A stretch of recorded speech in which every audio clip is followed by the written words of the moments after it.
friends, welcome back to BC Expert YouTube channel. So today we discuss about advantages and disadvantages of artificial intelligence. So first we see the advantages of artificial intelligence. So what are the advantages in AI, and next we see that what are the disadvantages of AI. So in previous section we already discussed about what is artificial intelligence and why artificial intelligence is important. So let's begin. Advantages ಅಂದ್ರೆ ಏನೇನದಾವ್ರಿ? First one ಬರುತ್ತಾ high ಅಕ್ಯುರೆನ್ಸಿ with less error. So ನಿಮಗೆ ಈ ರೀತಿ ಏನಾದರೂ advantages disadvantages ಅಥವಾ applications of AI ಅಂತ ಕೇಳಿದ್ರೆ first ಏನ್ ಮಾಡ್ರಿ, ನೀವು ಯಾವ್ಯಾವ ಬರ್ತಾವ ಅನ್ನೋದನ್ನ ಮೆನ್ಷನ್ ಮಾಡ್ರಿ. ಮೆನ್ಷನ್ ಮಾಡಿದ್ಮೇಲೆ ಏನ್ ಮಾಡ್ರಿ, ಅದನ್ನ ಈ ರೀತಿ ಡಿಸ್ಕ್ರಿಪ್ಷನ್ ಲೈಕ್ ಬರೀರಿ. ಸೊ ಇಲ್ಲಿ ನಂಗೆ ಅಷ್ಟೊಂದು ಸ್ಪೇಸ್ ಇಲ್ಲ ಅಂತ ನಾ ಏನ್ ಮಾಡೀನಿ, ಡೈರೆಕ್ಟ್ ಬರಿತಾ ಹೋಗಿನಿ. So first advantage high ಅಕ್ಯುರೆನ್ಸಿ with less error. So ಏನೈತಿ, ಹೈ ಅಕ್ಯುರೆನ್ಸಿ ಐತಿ with less error. So AI machines or a system are the less errors with high accuracy as they take the decision as per information. So ನೀವು ಯಾವ್ದಾದ್ರು ಒಂದು information ನ ಕೊಟ್ಟಿರ್ತೀರಿ, search ಮಾಡ್ಲಿಕ್ಕಾಯ್ತು, ಏನೋ ಒಂದು find ಮಾಡ್ಲಿಕ್ಕಾಯ್ತು. ಸೊ ಅದೇನಿರುತ್ತೆ ವಿತ್ ಲೆಸ್ ಎರರ್ ಒಳಗರ ಹೈ ಅಕ್ಯುರೆನ್ಸಿ ಆಗಿ ಏನ್ ಮಾಡುತ್ತೆ, ನಿಮ್ಗೆ ರಿಸಲ್ಟ್ ಅನ್ನ ಕೊಡುತ್ತಾ. ಸೊ ಹೈ ಅಕ್ಯುರೆನ್ಸಿ ಮೀನ್ಸ್ ನಿಮ್ಗೆ ಏನ್ ಬೇಕಾಗಿತ್ತಲ್ಲ ಔಟ್ಪುಟ್ ಅದನ್ನೇ ಕೊಡುತ್ತಾ. So with less error, so ಯಾವುದೇ ಎರರ್ಸ್ ಇರ್ಲಾರ್ದಂಗ ಏನ್ ಮಾಡುತ್ತೆ, ನಿಮಗೆ ಅದು ಡಿಸ್ಪ್ಲೇ ಮಾಡುತ್ತೆ. ಸೊ ಹಾಗಾಗಿ high ಅಕ್ಯುರೆನ್ಸಿ with less error. So next advantages is high speed. AI system can vary speed and fast making. Because of that, AI system can beat chess champion in the chess game. So ನೀವು AI ಎಷ್ಟು speed ಐತಿ ಅಂತ guess ಮಾಡ್ಲಿಕ್ಕೆ ಒಂದು real life example ಏನೈತಿ, chess. So chess champion ಅನ್ನ ಏನ್ ಮಾಡೈತೆ, ಅದು AI ಚೆಸ್ ಚಾಂಪಿಯನ್ ಕೂಡ ಪ್ಲೇ ಮಾಡಿ ಬೀಟ್ ಮಾಡೈತಿ.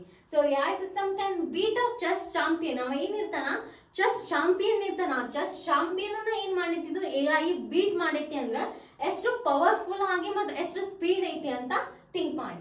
ಸೊ ನೆಕ್ಸ್ಟ್ ಒನ್ ಬರುತ್ತಾ ಹೈ ರಿಲಯಬಿಲಿಟಿ.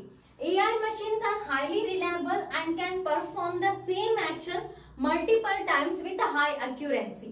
ಸೊ ನಾವೇನಾದ್ರೂ ಒಂದು ವರ್ಕ್ ಮಾಡಿದ್ಮೇಲೆ ಅದು ಸೇಮ್ ವರ್ಕ್ ಅನ್ನ ಇನ್ನೊಂದು ಟೈಮ್ ಮಾಡ್ರಿ ಅಂದಾಗ ನಾವು ತುಂಬಾ ಏನ್ ಮಾಡ್ತೀವಿ, ಬೇಜಾರ್ ಮಾಡ್ಕೊಂತೀವಿ.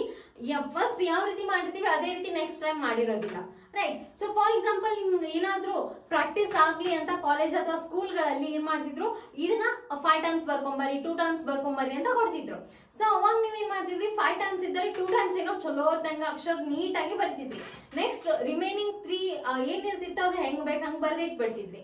ಸೊ ಅಲ್ಲಿ ಏನಿರ್ತಿತ್ತು, ನಮ್ದು ಹೈ ಅಕ್ಯುರೆನ್ಸಿನೂ ಇರ್ತಿದ್ದಿಲ್ಲ. ಸೊ ಮಲ್ಟಿಪಲ್ ಟೈಮ್ಸ್ ನಾವು ಅದು ವರ್ಕ್ ಮಾಡಿದಾಗ ಅಷ್ಟು ನೀಟಾಗಿ ಇರ್ತಿದ್ದಿಲ್ಲ. But we compare to the machine, AI machine compare ಮಾಡಿದ್ರ ಹೈಲಿ ರಿಲಯಬಲ್ ಐತಿ ಮತ್ತು can perform the same action ನೀವು ಎಷ್ಟು ಟೈಮ್ ಕೊಡ್ತೀರಿ ಅಷ್ಟು ಟೈಮ್ಸ್ ಏನ್ ಮಾಡುತ್ತದ ಹೈ ಅಕ್ಯುರೆನ್ಸಿದಾಗ ಮಾಡಿಕೊಡುತ್ತೆ, ಮಲ್ಟಿಪಲ್ ಟೈಮ್ ವರ್ಕ್ ಮಾಡುತ್ತೆ. Next useful for risky areas. This is a very important advantages. ನಾ ಏನ್ ಹೇಳ್ಬೋದು, ಇದು ಮೋಸ್ಟ್ ಇಂಪಾರ್ಟೆಂಟ್ ಅಡ್ವಾಂಟೇಜ್ ಅಂತ ಹೇಳ್ಬೋದು. ಸೊ ಯಾಕಂದ್ರ AI machine can be helpful in situation such as defusing bomb, exploring ocean floor where employee and human can be a risky. So ಎಲ್ಲಿ ನಾವು humans ಹೋಗ್ಲಿಕ್ಕೆ ರಿಸ್ಕಿ ಇರುತ್ತೆ ಏರಿಯಾ, ಅಲ್ಲಿ ನಾವೇನ್ ಮಾಡ್ತೀವಿ, ಮಷೀನ್ ಅನ್ನ ಕಳಿಸ್ಬಿಟ್ಟು ಅದು ವರ್ಕ್ ಅನ್ನ ಕಂಪ್ಲೀಟ್ ಮಾಡ್ತೀವಿ. ಫಾರ್ ಎಕ್ಸಾಂಪಲ್ ಡಿಫ್ಯೂಸಿಂಗ್ ಅ ಬಾಂಬ್ ಆಗಿರ್ಬೋದು. ಸೊ ಒಂದೊಂದು ದೊಡ್ಡ ಬಾಂಬ್ ಸೆಟ್ ಆಗಿರ್ತೈತಲ್ಲ, ಅಲ್ಲಿ ಹ್ಯೂಮನ್ಸ್ ಹೋಗಿ ಏನಾದ್ರು ವೈರ್ ಏನಾದ್ರು ಒಂದ್ ತೆಗಿಯಕ್ ಹೋಗಿ ಇನ್ನೊಂದು ತೆಗೆದ್ರು ಅಂತಂದ್ರೆ ಅಲ್ಲಿ ಡೆತ್ ಆಗೋ ಚಾನ್ಸಸ್ ತುಂಬಾನೇ ಇರುತ್ತೆ.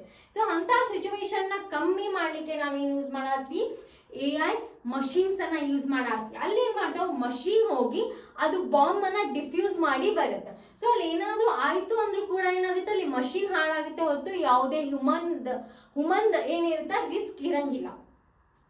ನೆಕ್ಸ್ಟ್ ಬರುತ್ತೆ digital assistant. AI can very useful to provide the digital assistant to the user, such as AI technology is currently used for various e-commerce website to show the products as per customer requirement. So ನೀವು ನೋಡ್ತಿರ್ಬೋದು, for example Amazon ಆಗಿರ್ಬೋದು, ಮೆಶೋ ಆಗಿರ್ಬೋದು, ಇದರಲ್ಲಿ ನೀವು ಏನನ್ನ search ಮಾಡ್ತೀರಿ ಅದ್ರ related ತುಂಬಾ ಏನ್ ಬರ್ತಾವು, ಫೋಟೋಸ್ ಬರ್ತಾವ. ಫಾರ್ ಎಕ್ಸಾಂಪಲ್ ನಾನು ಡ್ರೆಸ್ ಅನ್ನ ಸರ್ಚ್ ಮಾಡತ್ತಿದ್ರೆ ಆ ರಿಲೇಟೆಡ್ ಡ್ರೆಸ್ ಜಾಸ್ತಿ ಬರ್ತಾವು, ಅಥವಾ ನಾವು ಫೋನ್ ಸರ್ಚ್ ಮಾಡತ್ತಿದ್ರೆ ರಿಲೇಟೆಡ್ ಫೋನ್ ಬರ್ತಾವು. ಸೊ ಹೆಂಗ್ ಬರ್ತಾವು, ಯೂಸಿಂಗ್ AI. ಸೊ ನಾವ್ ಎದ್ರ ಮೇಲೆ ಕಸ್ಟಮರ್ ರಿಕ್ವೈರ್ಮೆಂಟ್ ಏನೈತಿ ಅದ್ರ ಬೇಸ್ ಮೇಲೆ ಏನ್ ಮಾಡುತ್ತದ ಗೆಸ್ ಮಾಡಿ ಅದೇ ರೀತಿಯ ಪಿಕ್ಚರ್ಸ್ ಅನ್ನ ತೋರಿಸುತ್ತ. ಫಾರ್ ಎಕ್ಸಾಂಪಲ್, ನೀವು ಇನ್ಸ್ಟಾಗ್ರಾಮ್ ಯೂಸ್ ಮಾಡಿ ಯೂಟ್ಯೂಬ್ ಗಳಲ್ಲಿ ನೀವು ರೀಲ್ಸ್ ಅನ್ನ ನೋಡ್ತಿರ್ತೀರಿ, ರೈಟ್? ಸೊ ನೀವು ಯಾವ ರೀಲ್ಸ್ ಅನ್ನ ಜಾಸ್ತಿ ಹೊತ್ತು ನೋಡ್ತಿರ್ತೀರಿ ಅದೇ ರೀಲ್ಸ್ ರಿಲೇಟೆಡ್ ಏನಾಗ್ತಾವ ನಿಮ್ಗೆ ಸಜೆಸ್ಟ್ ಆಗ್ತಿರ್ತಾವ. ಸೊ ಎದ್ರ ಬೇಸ್ ಮೇಲೆ AI ಬೇಸ್ ಮೇಲೆ. ಸೊ ಯೂಟ್ಯೂಬ್ ಅಲ್ಲಿ ನೀವು ಯಾವ ರೀತಿ ಜಾಸ್ತಿ ವಿಡಿಯೋಸ್ ಅನ್ನ ನೋಡ್ತಿರ್ತೀವಿ ಅದರ ಏನಾಗುತ್ತೆ ರಿಲೇಟೆಡ್ ನಿಮಗೆ ವಿಡಿಯೋಸ್ ಬರ್ಲಿಕ್ಕೆ ಸ್ಟಾರ್ಟ್ ಆಗೋದು. ಫಾರ್ ಎಕ್ಸಾಂಪಲ್ ನಾ ಯಾವ್ದೋ ಒಂದು ಟೆಕ್ನಿಕಲ್ ರಿಲೇಟೆಡ್ ನೋಡಾತೀನಿ ಅಂತಂದ್ರೆ ನನ್ಗೆ ಏನ್ ಸಜೆಸ್ಟ್ ಆಗ್ತಾವ, ಟೆಕ್ನಿಕಲ್ ರಿಲೇಟೆಡ್ ವಿಡಿಯೋಸ್ ಆಗಿರ್ಬೋದು, ಅದ್ರ ಮೇಲೆ ಇರುವಂತ ರೀಲ್ಸ್ ಗಳಾಗಿರ್ಬೋದು ಸಜೆಸ್ಟ್ ಆಗ್ತಾವ. ಅಥವಾ ನಾ ಏನಾದ್ರು ಕುಕಿಂಗ್ ಬಗ್ಗೆ ವಿಡಿಯೋ ನೋಡಾತೀನಿ, ಇಂಟ್ರೆಸ್ಟ್ ತೋರ್ಸಾತೀನಿ ಅಂದ್ರೆ ನನ್ಗೆ ಏನ್ ಸಜೆಸ್ಟ್ ಆಗ್ತಾವು, ಆಡ್ಸ್ ಇರುತ್ತಲ್ಲ ಅಲ್ಲಿ ಕೂಡ ಏನಾಗುತ್ತೆ ಕುಕಿಂಗ್ ರಿಲೇಟೆಡ್ ಆಡ್ಸ್ ಗಳು ಡಿಸ್ಪ್ಲೇ ಆಗ್ಲಿಕ್ಕೆ ಸ್ಟಾರ್ಟ್ ಆಗ್ತಾವ. So with help of the AI ಇದಿಷ್ಟೊಂದು ಅಡ್ವಾಂಟೇಜಸ್ ಇದೆ. ಸೊ ಜಸ್ಟ್ ಎಲ್ಲಾನು ಯಾವುದೇ ಕಾನ್ಸೆಪ್ಟ್ ತಗೋರಿ ನೀವು ಒಂದು ಅಡ್ವಾಂಟೇಜಸ್ ಅಷ್ಟೇ ಇರೋದಿಲ್ಲ, ಅದಕ್ಕೆ ಏನಿರುತ್ತೆ ಇನ್ನೊಂದು ಡಿಸ್ಅಡ್ವಾಂಟೇಜಸ್ ಕೂಡ ಇರುತ್ತೆ. ಸೊ ಇಷ್ಟೊಂದು ಅಡ್ವಾಂಟೇಜಸ್ ಐತಿ ಅಂತಂದ್ರೆ ಡಿಸ್ಅಡ್ವಾಂಟೇಜಸ್ ಏನಿರ್ಬೋದು. So let's start discussing about what are the disadvantages of AI. So first ಬರುತ್ತಾ ಹೈ ಕಾಸ್ಟ್. ಸೊ ಯಾವುದೇ ಒಂದು ನಾವು ಡಿಸ್ಅಡ್ವಾಂಟೇಜಸ್ ಐತಿ ಅಂತಂದ್ರೆ ಅಲ್ಲಿ ತಿಳ್ಕೊಬೇಕು ಕಾಸ್ಟ್, ಅಮೌಂಟ್ ಏನಿರುತ್ತೆ ಜಾಸ್ತಿ ಇರುತ್ತೆ ಅಂತ. ಸೊ ಇಲ್ಲಿ ಕೂಡ ಅದೇ ಪ್ರಾಬ್ಲಮ್, ಅದೇ ಡಿಸ್ಅಡ್ವಾಂಟೇಜಸ್ ಐತಿ, ಏನು high cost. The hardware and software requirement of artificial intelligence is very costly as it require lot of maintenance to meet the current world requirements.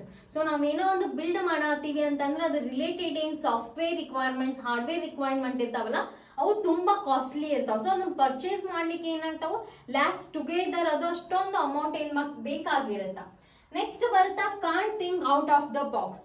So even we are making a software machine with help of the AI, but still they cannot work out of the box, as the robot will only do that work for which they are trained. So ನಾವೇನೋ ಒಂದು machine ನ create ಮಾಡಿದ್ವಿ, ಒಂದು robot ನ create ಮಾಡಿದ್ವಿ ಅಂದ್ರೆ ಅದಕ್ಕೆ ಏನ್ ಮಾಡಿರ್ತೀವಿ ನಾವು ಟ್ರೈನ್ ಮಾಡಿರ್ತೀವಿ. ನಾವು ಎಷ್ಟು ಟ್ರೈನ್ ಮಾಡಿರ್ತೀವಿ, ನಾವು ಎಷ್ಟು ಪ್ರೋಗ್ರಾಮ್ ಅನ್ನ ಅದಕ್ಕೆ ಬರ್ದಿರ್ತೀವಿ ಅಷ್ಟೇ ವರ್ಕ್ ಆಗುತ್ತೆ. ಅದನ್ನ ಬಿಟ್ಟು ಅದೇನ್ ಬೇರೆ ವರ್ಕ್ ಮಾಡಲ್ಲ. ಸೊ ನಾವು ಹ್ಯೂಮನ್ ಬೀಯಿಂಗ್ಸ್ ಒಂದ್ ವರ್ಕ್ ಬಿಟ್ಟು ಇನ್ನೊಂದು ವರ್ಕ್ ಮಾಡ್ತೀವಿ, ಅದನ್ನ ಬಿಟ್ಟು ಇನ್ನೊಂದು ಮಾಡ್ತೀವಿ. ಬಟ್ ಮಷಿನ್ಸ್ ಏನ್ ಮಾಡ್ತಾವ, ನಾವು ಅದಕ್ಕೆ ಎಷ್ಟು ಟ್ರೈನ್ ಮಾಡಿರ್ತೀವಿ, ಎಷ್ಟು ಪ್ರೋಗ್ರಾಮ್ ಅನ್ನ ಬರ್ದಿರ್ತೀವಿ ಅಷ್ಟೇ ವರ್ಕ್ ಮಾಡ್ತಾವ, ಅದನ್ನ ಬಿಟ್ಟು ಬೇರೆ ವರ್ಕ್ ಅನ್ನ ಮಾಡೋದಿಲ್ಲ. ಸೊ ಅದಕ್ಕೆ ಏನ್ ಹೇಳೋರು can't think out of the box. ನಾವು ಬಾಕ್ಸಿಗೆ ಏನ್ ಪ್ರೋಗ್ರಾಮ್ ಬರ್ದಿರ್ತೀವಿ ಅಷ್ಟೇ ಪ್ರೋಗ್ರಾಮ್ ಏನ್ ಮಾಡುತ್ತೆ ಎಕ್ಸಿಕ್ಯೂಟ್ ಮಾಡುತ್ತೆ, ಅದನ್ನ ಬಿಟ್ಟು ಬೇರೆ ಪ್ರೋಗ್ರಾಮ್ ನ ಎಕ್ಸಿಕ್ಯೂಟ್ ಮಾಡೋದಿಲ್ಲ. No feelings and emotions. So human beings ನಮ್ಗೆ ಏನಿರುತ್ತೆ ಫೀಲಿಂಗ್ಸ್ ಇರುತ್ತೆ, ಎಮೋಷನ್ಸ್ ಇರುತ್ತೆ. But we compare to the machine ಗೆ ಕಂಪೇರ್ ಮಾಡಿದ್ವಿ, ರೋಬೋಟಿಕ್ ಕಂಪೇರ್ ಮಾಡಿದ್ವಿ ಅಂತಂದ್ರೆ ಅದಕ್ಕೆ ಯಾವುದೇ ರೀತಿಯ ಎಮೋಷನ್ಸ್ ಆಗ್ಲಿ ಫೀಲಿಂಗ್ಸ್ ಆಗ್ಲಿ ಇರೋದಿಲ್ಲ. AI machine can be an outstanding performer. ಅದೇನೋ ಒಂದು ಔಟ್ಸ್ಟ್ಯಾಂಡಿಂಗ್ ಪರ್ಫಾರ್ಮರ್. ನೀವು ಯಾವುದೇ ವರ್ಕ್ ಕೊಟ್ರ ಅದೇನ್ ಮಾಡುತ್ತಾ ಆ ವರ್ಕ್ ಅನ್ನ ಮಾಡುತ್ತಾ, but still it does not have an feelings. But ಅದಕ್ಕೇನಿಲ್ಲ ಫೀಲಿಂಗ್ಸ್ ಇಲ್ಲ.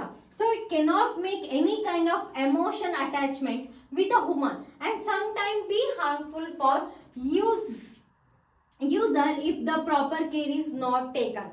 ಸೊ ಏನೈತಿ ನಮ್ದು ಆರ್ಟಿಫಿಷಿಯಲ್ ಇಂಟೆಲಿಜೆನ್ಸ್ ಈ ರೋಬೋಟ್ ಎಷ್ಟು ಹೆಲ್ಪ್ಫುಲ್ ಐತಿ ಅಷ್ಟೇ ಕೂಡ ಏನೈತಿ ಹಾರ್ಮ್ಫುಲ್ ಐತಿ. ಸೊ ಯಾವಾಗ ನಮ್ದು ಅದು ಪ್ರಾಪರ್ ಆಗಿ ಅದನ್ನ ನಾವು ಮೇಂಟೈನ್ ಮಾಡಿಲ್ಲ ಅಂದಾಗ ಅದೇನ್ ಮಾಡುತ್ತಾ ನಮ್ಗೆ ಹಾರ್ಮ್ಫುಲ್ ಮಾಡುವಂತ ಪೂರ್ತಿ ಚಾನ್ಸಸ್ ಕೂಡ ಇರುತ್ತೆ.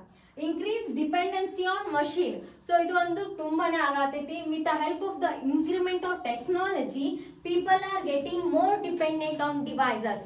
ಮೊದ್ಲೆಲ್ಲ ಏನ್ ಮಾಡ್ತಿದ್ರು ತಮ್ಮ ವರ್ಕ್ ಅನ್ನ ತಾವೇ ಮಾಡ್ತಿದ್ರು. ಬಟ್ ಇವಾಗ ಏನೋ ಒಂದು ಬರಿಬೇಕು ಅಂದ್ರೂ ಕೂಡ ಕಂಪ್ಯೂಟರ್ ಇಟ್ಕೊಂಡು ಕುಂದಿರ್ತಾರೆ. ಸೊ ಅಷ್ಟು ಏನಾಗ್ಯಾರ ಮಷಿನ್ ಮೇಲೆ ಡಿಪೆಂಡ್ ಆಗ್ತಾ ಇದ್ದಾರೆ. ಸೊ ನಾವೇನೋ ವರ್ಕ್ ಮಾಡ್ಬೇಕು, ಇವಾಗೆಲ್ಲ ಒಂದೊಂದು ದೊಡ್ಡ ದೊಡ್ಡ ಹೋಟೆಲ್ಸ್ ಗಳಲ್ಲಿ ಆಗಿರ್ಬೋದು, ಅವಾಗ ಏನ್ ಮಾಡ್ತಿದ್ರು ಎಂಪ್ಲಾಯೀಸ್ ಅನ್ನ ತಗೊಂತಿದ್ರು. ಬಟ್ ಇವಾಗ ಏನ್ ಮಾಡತ್ತಾರ ರೋಬೋಟ್ಸ್ ಅನ್ನ ತಗೊಳತ್ತಾರ. ಸೊ ರೋಬೋಟ್ ತಗೊಂಡ್ರೆ ಅವ್ರಿಗೆ ಏನಿರುತ್ತೆ ಎರಡ್ ಲಾಭ ಆಯ್ತ. ಒಂದು ಎಲ್ಲಾ ಜನ ಜಾಸ್ತಿ ಬರ್ತಾರೆ, ಸೊ ರೋಬೋಟ್ ಹೆಂಗ್ ವರ್ಕ್ ಮಾಡುತ್ತ ನೋಡ್ಲಿಕ್ಕೆ. ಇನ್ನೊಂದು ಸೊ ಅಲ್ಲಿ ಎಂಪ್ಲಾಯೀಸ್ ವರ್ಕ್ ಕಮ್ಮಿ ಆಗ್ತಾ ಬರುತ್ತ. ಒಂದು ರೋಬೋಟ್ ಅನ್ನ ತಗೊಂಡವ್ರು ಎಷ್ಟೊಂದು ಎಂಪ್ಲಾಯೀಸ್ ಏನಿರುತ್ತೆ ಸ್ಯಾಲ್ರಿ ಕಟ್ ಮಾಡ್ಬೋದು. ಎಂಪ್ಲಾಯೀಸ್ ವರ್ಕ್ ಆಗಲ್ಲ, ಒಂದು ರೋಬೋಟ್ ಯೂಸ್ ಮಾಡ್ಕೋಬಹುದು, ರೈಟ್. ಅದಿಷ್ಟು ಏನಾಗತ್ತಾರ ಮಷಿನ್ ಮೇಲೆ ಎಲ್ಲರೂ ಡಿಪೆಂಡ್ ಆಗತ್ತಾರ. ಸೊ ನಾವಾಗಿ ಥಿಂಕ್ ಮಾಡ್ಬೇಕು ಅನ್ನೋದು ಎಲ್ಲರೂ ಬಿಟ್ಬಿಟ್ಟಾರ. ಸೊ ಮೊದ್ಲೆಲ್ಲ ಏನ್ ಮಾಡ್ತಿದ್ರು ಪ್ರೋಗ್ರಾಮ್ಸ್ ಅನ್ನ ಬರ್ತಿದ್ವಿ, ರೈಟ್. ಅದ್ರಲ್ಲಿ ಏನೋ ಎರರ್ಸ್ ಇತ್ತು ಅಂತಂದ್ರೆ ನಾವೇನ್ ಮಾಡ್ತಿದ್ವಿ, ನಾವು ಡಿಬಗ್ ಮಾಡ್ಲಿಕ್ಕೆ ಜಾಸ್ತಿ ಟ್ರೈ ಮಾಡ್ತಿದ್ವಿ. ಬಟ್ ಇವಾಗೆಲ್ಲ ಏನಾಗೈತಿ ಎರರ್ ಬಂತ, ಸೊ ಏನು ಥಿಂಕ್ ಮಾಡಲ್ಲ, ನಾವು ರೋಬೋಟ್ ಆದಂಗ can't think out of the box ಆಗೈತಿ. ಸೊ ಅದನ್ನ ಕಾಪಿ ಮಾಡ್ತೀವಿ, ಚಾಟ್ ಜಿಪಿಟಿ ಅಂತ ಅದರಲ್ಲಿ ಪೇಸ್ಟ್ ಮಾಡಿ ಔಟ್ಪುಟ್ ಅಂತ ತಗೊಂಬಂದು ಎಕ್ಸಿಕ್ಯೂಟ್ ಮಾಡ್ಬಿಡ್ತೀವಿ. ಸೊ ಇದು ಎದಕ್ ಎರರ್ ಬರತೈತಿ, ಸೊ ನಾವ್ ಇದನ್ನ ಹೆಂಗ್ ಡಿಬಗ್ ಮಾಡ್ಬೇಕು ಅಂತ ಏನು ಯೋಚನೆ ಮಾಡಲ್ಲ. ಸೊ ಅಷ್ಟು ನಾವು ಮಷೀನ್ಗೆ ಏನಾಗತ್ತೀವಿ ಡಿಪೆಂಡ್ ಆಗತ್ತೀವಿ. ಸೊ ಅಷ್ಟು ಮಷಿನ್ ಡಿಪೆಂಡ್ ಆಗೋದ್ರಿಂದ ಹ್ಯೂಮನ್ ಕಮ್ಯುನಿಕೇಶನ್ ಕೂಡ ಏನಾಗತ್ತೈತಿ ಬ್ರೇಕ್ ಆಗತ್ತೈತಿ. ನಾವು ಮೊದ್ಲೆಲ್ಲ ನಾವ್ ಯಾವುದೇ ಒಂದು ಇನ್ಫಾರ್ಮೇಶನ್ ಇಲ್ಲ ಅಂತಂದಾಗ ನಾವ್ ಯಾರು ನಮ್ ಕಡೆ ದೊಡ್ಡವರಾಗಿರ್ಬೋದು ಅಥವಾ ನಮ್ಗೆ ಯಾರು ರಿಲೇಟಿವ್ಸ್ ಯಾರು ಪರಿಚಯ ಇರ್ತಾರಲ್ಲ ಅವ್ರ ಕಡೆ ಕೇಳಿ ತಿಳ್ಕೊಂತಿದೀವಿ. ಬಟ್ ಈಗ ಏನು ಇಲ್ಲ, ಮಾತಾಡೋದು ಬಿಟ್ಬಿಟ್ರಿ, ಎಲ್ಲ ಏನ್ ಮಾಡ್ತೀವಿ, ವಾಟ್ಸಪ್ ಆಗಿರ್ಬೋದು, ಇನ್ಸ್ಟಾಗ್ರಾಮ್ ಆಗಿರ್ಬೋದು, ವಿಡಿಯೋಸ್ಗಳಲ್ಲಿ ಏನ್ ಮಾಡ್ತೀವಿ, ನೋಡಿ ತಿಳ್ಕೊಳ್ಳಿಕ್ಕೆ ಸ್ಟಾರ್ಟ್ ಮಾಡೀವಿ. ಅಷ್ಟು ಮಷೀನಿಗೆ ನಾವು ಡಿಪೆಂಡ್ ಆಗ್ಬಿಟ್ಟಿರ್ತೀವಿ.